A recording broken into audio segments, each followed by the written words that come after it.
Okay, so Anshika, I think that kind of clears that bullying could be very subtle at a very small level in terms of comments, in terms of just uh, just lightly smirking. Also, every time you pass by, it could be subtle like that.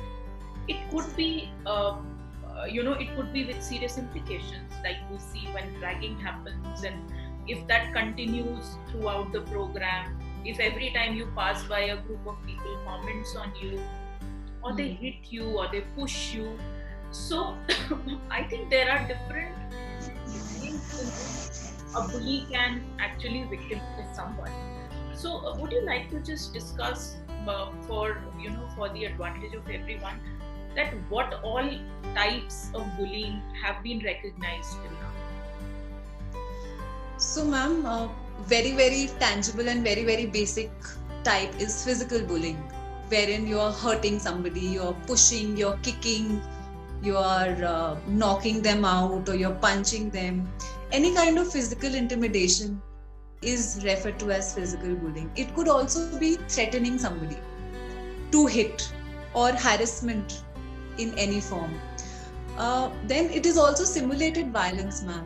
Yeah, sorry, I was just butting you in. Like, from threatening, I was coming to that point. Like, these boys, between school going boys, like, if you don't do this, तो तू देखना मैं क्या करूँगा, school के बाहर मिलना, kind of a thing. So yes. Okay. Then, ma'am, simulated violence, that making a fist and then showing it to them that I'm gonna hit you, sorts.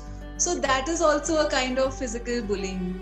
Then if we go on to from the school to other contexts, so ganging up in school or at home or in any situation, ganging up against one person, domestic violence, violating somebody's personal space, even so much so leading to something like a date rape or a marital rape. So basically forcing yourself upon others without their consent, that is physical bullying. All of this, I mean, before I studied all of that, I used to think, sirf thappad lagana is physical bullying. But there are so many more facets to it than just hitting somebody hard. Another is a very material or a tangible sort of bullying, wherein one uses their formal power against the other, or to just suppress somebody else. It is often done between siblings or between peers, or even subordinate superior relationships. So that dominating them, when using your any kind of form. So basically, the greater the power the bully has, the more dangerous the form of bullying becomes in this case. Then, ma'am, of course, verbal bullying, which is basically shaming, hate calling, name calling, threatening in some way, constant judgment, criticism about somebody, or very racist or very sexist passing of comments. So all of this becomes verbal bullying. One thing which I also learned during my doctoral work was that there is a passive aggressive or a covert kind of bullying, which is there. It is almost like omnipresent wherein we are, but we never pay any attention to it. So this kind of bullying has a bully who appears and behaves very appropriately on the surface, but low-lying and very subtly tries to pull somebody else down who he thinks is a probable victim. So which could be negative gossiping about somebody. Yeah. So and joking at somebody's expense.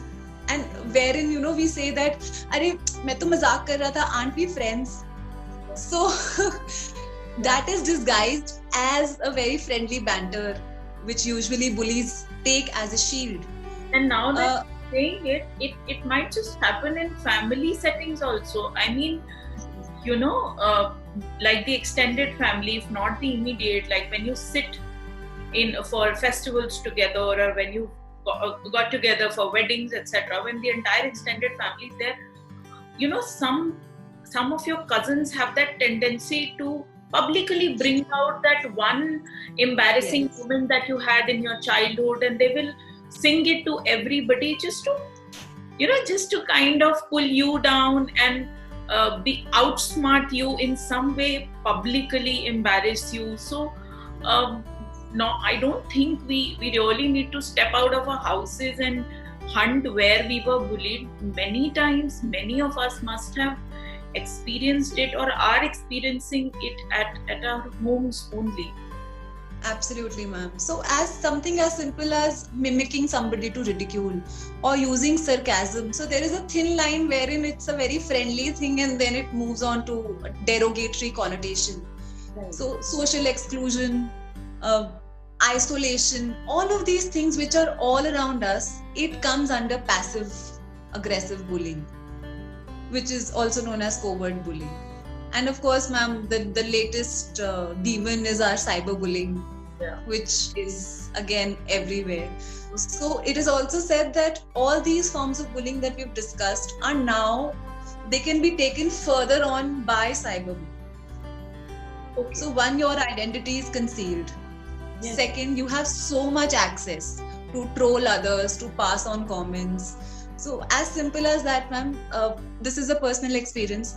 I was never cyberbullied, but because I've studied so much about it, I'm very fond of draping saris. And my friends keep telling me that, you drape saris so often, why don't you open a public Instagram page with 100 sari packed and everything going on?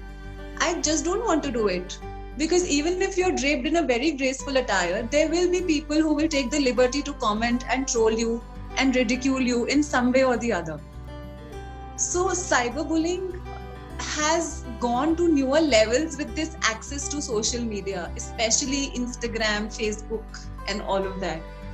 So just the thought is so cringeworthy that I really don't want to participate. But I think, Anshika, it's easier for you and me now, after studying or after discussing or after reaching a certain age, where Yes. we feel that we have a sense of self. We know who we are, and we've by grace of God not had that continued experience of extensive bullying and have made something of ourselves, so we can laugh over it, today amongst ourselves. We can chat about it. Now, if I start looking at a young child, or if I start looking even at a young adult who's continuously facing it at home and outside, and kind of not able to understand what is happening to them, or not able to understand that the problem is probably there and not so much only with you, I think that crack up your self-esteem totally, or not let it come into place forever for your life. And later on, we don't know if this can go on to become a constant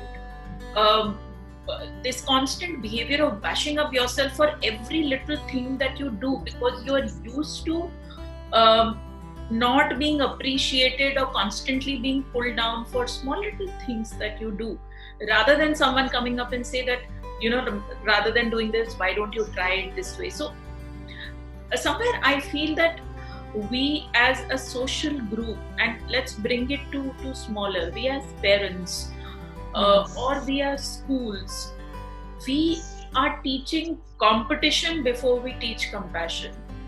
Absolutely.